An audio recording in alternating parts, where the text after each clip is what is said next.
Hi friends, welcome back to my YouTube channel. ಎಲ್ಲರೂ ಹೇಗಿದ್ದೀರಾ friends? ಇವತ್ತು ನಾನು ಅವಲಕ್ಕಿದ್ದು ಬಿಸಿಬೇಳೆ ಬಾತ್ ಮಾಡ್ತಾ ಇದ್ದೀನಿ. ಇದು ನಮ್ಮ ಉಡುಪಿ ಕಡೆ ಎಲ್ಲ ತುಂಬ ಮಾಡ್ತಾರೆ. ಇವಾಗ ಫಂಕ್ಷನ್ ಎಲ್ಲ ಆಗಿದ್ರೆ ಅಥವಾ ಏಕಾದಶಿ ಇದ್ದರೆ ಆ ಟೈಮಲ್ಲೆಲ್ಲ ಅನ್ನ ಎಲ್ಲ ತಿನ್ನಲ್ಲ. ಆ ಟೈಮಲ್ಲಿ ಇದು ಅವಲಕ್ಕಿ ಬಿಸಿಬೇಳೆ ಬಾತ್ ಮಾಡ್ಕೊಂಡು ತಿಂತಾರೆ. ಸೇಮ್ ನಾವು ಅಕ್ಕಿಯಲ್ಲಿ ಮಾಡ್ತೇವಲ್ಲ ಅನ್ನದಲ್ಲಿ ಅದೇ ರೀತಿ ಇರುತ್ತೆ, ಅದಕ್ಕಿಂತ ರುಚಿ ಜಾಸ್ತಿ ಇರುತ್ತೆ. ನೋಡಿ, 1 ಕಪ್ ನಾನು ಅವಲಕ್ಕಿ ತೊಗೊಂಡಿದ್ದೇನೆ. ಇದು ಮೀಡಿಯಮ್ ಅವಲಕ್ಕಿ, ತುಂಬ ಸಣ್ಣ ಕೂಡ ಅಲ್ಲ, ದಪ್ಪ ಕೂಡ ಅಲ್ಲ, ತೆಳುವು ಅಲ್ಲ, ಮೀಡಿಯಮ್ ಅವಲಕ್ಕಿ ಏನು ಬರುತ್ತಲ್ಲ ಅದು. ಇದಕ್ಕೊಂದು ಅರ್ಧ ಕಪ್ಪಷ್ಟು, ಈ ಕಪ್ಪಲ್ಲಿ ಅರ್ಧ ಕಪ್ಪಷ್ಟು ಬೇಳೆ ತೊಗೊಂಡಿದ್ದೇನೆ, ತೊಗರಿಬೇಳೆ. ಇದನ್ನು ನೆನೆಸಿಟ್ಟಿದ್ದೇನೆ ಬೇಗ ಬೇಯುತ್ತೆ ಅಂತ.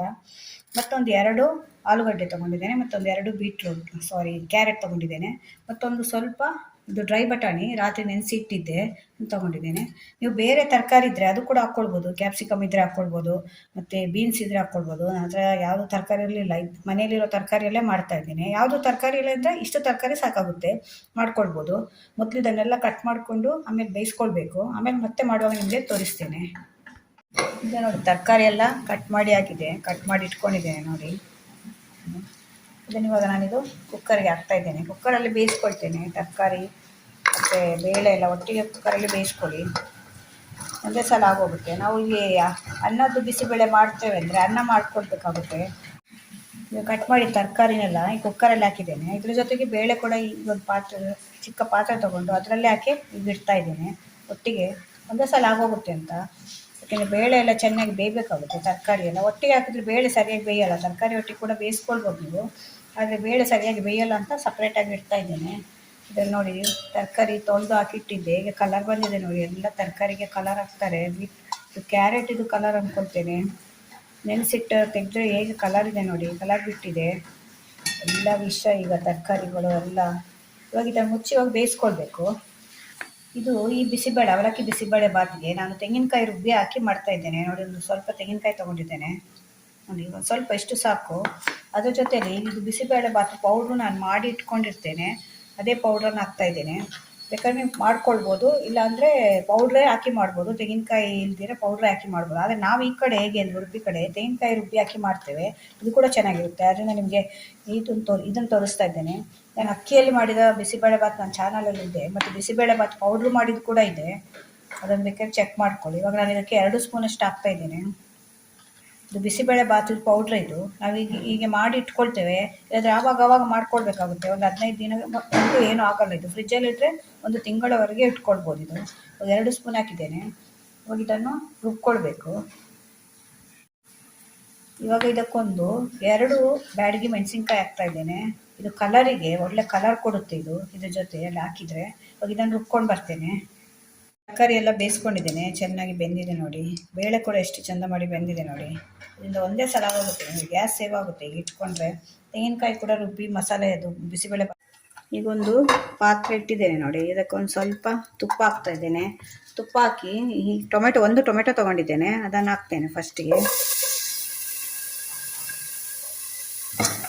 ಟೊಮೆಟೊ ಸ್ವಲ್ಪ ಬಾಡಬೇಕದು.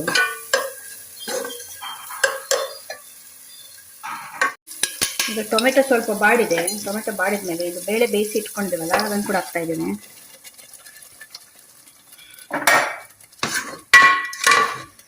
ಹೇಗೆ ಬೆಂದಿದೆ ನೋಡಿ. ಬಿಸಿಬೇಳೆ ಬಾತಿಗೆ ಚೆನ್ನಾಗಿ ಬೇಯಬೇಕು. ಬೇಳೆ, ತರಕಾರಿ ಮತ್ತು ಅನ್ನ ಅಥವಾ ಅವಲಕ್ಕಿ ಯಾವುದೇ ಹಾಕಿದರೂ ಕೂಡ ಚೆನ್ನಾಗಿ ಬೆಂದಿರಬೇಕು. ಹಾಗಾದರೆ ನಿಮಗೆ ಚೆನ್ನಾಗಿ ಬರುತ್ತೆ ಅದು, ಇಲ್ಲಾಂದರೆ ಬೇಳೆ ಸಿಗುತ್ತೆ ಅದು. ಈಗ ತರಕಾರಿ ಬೇಯಿಸ್ಕೊಂಡಿದ್ದೇನಲ್ಲ ಅದನ್ನು ಕೂಡ ಹಾಕ್ತಾ ಇದ್ದೇನೆ. ಅದರ ನೀರು ಕೂಡ ಒಟ್ಟಿಗೆ ಹಾಕ್ಕೊಳ್ಳಿ, ನೀರು ಬಿಸಾಡಬೇಡಿ. ಯಾಕೆಂದರೆ ಬಿಸಿಬೇಳೆ ಬಾತು ಅವಲಕ್ಕಿದ್ದು ಮಾಡ್ತಾ ಇರೋದಲ್ವ, ಅದು ಅವಲಕ್ಕಿದ್ದು ನೀವು ಎಷ್ಟು ನೀರು ಹಾಕಿದ್ರು ಮತ್ತೆ ಗಟ್ಟಿ ಆಗ್ತಾ ಬರುತ್ತೆ. ಅದರಿಂದ ನೀರನ್ನು ಬಿಸಾಡದೆ ಹಾಕ್ಕೊಳ್ಳಿ. ಒಂದ್ಸಲ ಅದೆಲ್ಲ ಹಾಕಿದ್ಮೇಲೆ ಚೆನ್ನಾಗಿ ಮಿಕ್ಸ್ ಮಾಡ್ಕೊಳ್ಳಿ. ಇದು ನಮ್ಮ ಉಡುಪಿ ಕಡೆ ತುಂಬ ಸ್ಪೆಷಲ್ ಇದು ಅವಲಕ್ಕಿ ಬಿಸಿಬೇಳೆ ಬಾತ್ ಅಂದರೆ. ಇವಾಗ ಇದಕ್ಕೆ 1 ಸ್ಪೂನಷ್ಟು, 1-1.5 ಸ್ಪೂನಷ್ಟು ಉಪ್ಪು ಹಾಕ್ತಾ ಇದ್ದೇನೆ. ಮತ್ತೊಂದು ಅರ್ಧ ಸ್ಪೂನಷ್ಟು ಅರಿಶಿಣದ ಪೌಡರು.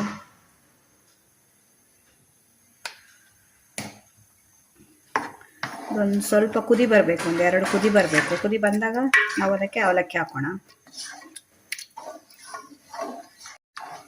ಈಗ ಕುದಿ ಬರ್ತಾ ಇದೆ. ಕುದಿ ಬರ್ತಾ ಇರುವಾಗ ನಾನು ಒಂದು ಸ್ವಲ್ಪ ಇದಕ್ಕೆ ಹುಳಿದು ಒಂದು ನಿಂಬೆಹಣ್ಣು ಗಾತ್ರ ಹುಳಿ ನೆನೆಸಿಟ್ಕೊಂಡಿದ್ದೆ, ಅದರ ರಸ ತೆಗೆದು ಹಾಕ್ತಾ ಇದ್ದೇನೆ. ಮತ್ತೊಂದು ಚಿಕ್ಕ ಪೀಸು ಬೆಲ್ಲ. ಬೆಲ್ಲ ಬೇಡಿದ್ರೆ ಸ್ಕಿಪ್ ಮಾಡ್ಕೊಳ್ಳಿ, ಆದರೆ ಬೆಲ್ಲ ಖಂಡಿತ ಇದಕ್ಕೆ ಬೇಕಾಗುತ್ತೆ ಬಿಸಿಬೇಳೆ ಬಾತ್ಗೆ. ಇಲ್ಲಾಂದರೆ ಹುಳಿ ಖಾರ ಎಲ್ಲ ಸಿಹಿ ಎಲ್ಲ ಮಿಕ್ಸ್ ಆಗಲ್ಲ ಚೆನ್ನಾಗಿ ನೀವು ಬೆಲ್ಲನ ಸ್ಕಿಪ್ ಮಾಡಿದರೆ. ಇನ್ನೊಂದು ಚಿಕ್ಕ ಪೀಸ್ ಬೆಲ್ಲ ಸೇರಿಸ್ಕೊಳ್ಳಿ. ಇವಾಗ ಇದಕ್ಕೆ ನಾನು ಇದು ಅವಲಕ್ಕಿ ನೆನೆಸಿ ಇಟ್ಕೊಂಡಿದ್ದೆ ಅದನ್ನು ಹಾಕ್ತಾಯಿದ್ದೇನೆ. ಅವಲಕ್ಕಿ ನೆನೆಸಿ ಇಟ್ಕೊಂಡು ಹಾಕಿ, ಹಾಗೆ ಡೈರೆಕ್ಟ್ ಹಾಕಬೇಡಿ. ನೋಡಿ 1 ಕಪ್ಪಿಗೆ ಎಷ್ಟಾಗಿದೆ ನೋಡಿ, ಅದು ನೆನೆಸಿಟ್ಟಾದ್ಮೇಲೆ ಜಾಸ್ತಿ ಆಗುತ್ತೆ. ಅದರಿಂದ 1 ಕಪ್ ತಗೊಂಡ್ರೆ ಸಾಕಾಗುತ್ತೆ. ಇದು ಸುಮಾರು 4 ರಿಂದ 5 ಜನ ತಿನ್ಬೋದು, ಅಷ್ಟಾಗುತ್ತೆ ಇದರಲ್ಲಿ. ಅವಲಕ್ಕಿ ಹಾಕಿದ್ಮೇಲೆ ಒಂದು ಸ್ವಲ್ಪ ಚೆನ್ನಾಗಿ ಮಿಕ್ಸ್ ಮಾಡ್ಕೊಳ್ಳಿ. ನೋಡಿ ಹೇಗೆ ಕಾಣ್ತಿದೆ ಅಂತ, ತುಂಬ ಚೆನ್ನಾಗಿರುತ್ತೆ. ಇದೊಂದು ಸಲ ಮನೆಯಲ್ಲಿ ಟ್ರೈ ಮಾಡಿ ನೋಡಿ.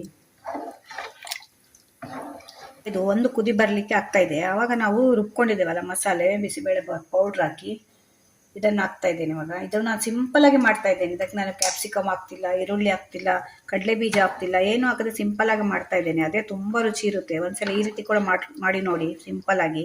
ಕಡಲೆ ಬೀಜ ಎಲ್ಲ ಏನು ಹಾಕ್ತಿಲ್ಲ ನಾನು. ಇವಾಗ ಇದನ್ನು ರುಬ್ಕೊಂಡಿದ್ದೇನಲ್ಲ, ಇದನ್ನು ಕೂಡ ಇದಕ್ಕೆ ಹಾಕ್ತೇನೆ. ನೋಡಿ ಫ್ರೆಂಡ್ಸ್, ಈ ಕಲರ್ಫುಲ್ ಬಂದಿದೆ. ಇದಕ್ಕೊಂದು ಸ್ವಲ್ಪ ನೀರು ಹಾಕಿ ಅದಕ್ಕೆ ಹಾಕ್ತೇನೆ. ನೋಡಿ ಅದು ರುಬ್ಬಿದ ಮಸಾಲೆ ಹಾಕಿದ್ಮೇಲೆ ಒಂದ್ಸಲ ಚೆನ್ನಾಗಿ ಮಿಕ್ಸ್ ಮಾಡ್ಕೊಳ್ಬೇಕು. ಹೇಗೆ ಕಾಣ್ತಿದೆ ನೋಡಿ ಫ್ರೆಂಡ್ಸ್, ತುಂಬ ರುಚಿಯಾಗಿರುತ್ತೆ ಇದು. ಇವಾಗ ಇದಕ್ಕೆ ಇನ್ನೊಂದು ಅರ್ಧ ಸ್ಪೂನಷ್ಟು ಉಪ್ಪು ಹಾಕ್ತಾ ಇದ್ದೀನಿ ನಾನು. ಇದಕ್ಕೊಂದು ಅರ್ಧ ಸ್ಪೂನಷ್ಟು ಉಪ್ಪು ಹಾಕ್ತಾ ಇದ್ದೀನಿ. ಬ್ಯಾಕ್ಗ್ರೌಂಡಲ್ಲಿ ಸೌಂಡ್ ಬರ್ತಾ ಇದೆ, ಇಲ್ಲೆಲ್ಲ ಕನ್ಸ್ಟ್ರಕ್ಷನ್ ಆಗ್ತಾ ಇದೆ ಮನೆ, ಅದರದ್ದು ಸೌಂಡ್ ಬರ್ತಾ ಇದೆ. ಒಂದ್ಸಲ ಮಿಕ್ಸ್ ಮಾಡ್ಕೊಳ್ಳಿ. ಇವಾಗ ಇದಕ್ಕೊಂದು ಸ್ವಲ್ಪ ಕೊತ್ತಂಬರಿ ಸೊಪ್ಪು ಹಾಕ್ತೇನೆ. ಇದಕ್ಕೇನು ಜಾಸ್ತಿ ತುಪ್ಪ ಬೇಕು ಅಂತಿಲ್ಲ ಫ್ರೆಂಡ್ಸ್, ತುಪ್ಪ ತುಂಬ ಕಡಿಮೆ ಹಿಡಿಯುತ್ತೆ. ಒಂದು ಸ್ವಲ್ಪ ನಾನೊಂದು ಅರ್ಧ ಸ್ಪೂನಷ್ಟು ತುಪ್ಪ ಹಾಕ್ತಾ ಇದ್ದೇನೆ. ಈಸಿಯಾಗಿ ಮಾಡ್ಕೊಳ್ಬೋದು ಅವಲಕ್ಕಿದ್ದು ಬಿಸಿಬೇಳೆ ಬಾತು, ಅಷ್ಟೇ ರುಚಿ ಕೂಡ ಇರುತ್ತೆ.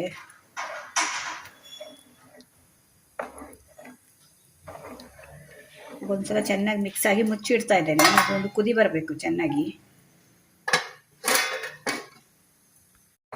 ಈಗ ಮುಚ್ಚಿಟ್ಟಿದ್ದೆ, ಕುದಿ ಬರ್ತಾ ಇದೆ ನೋಡಿ.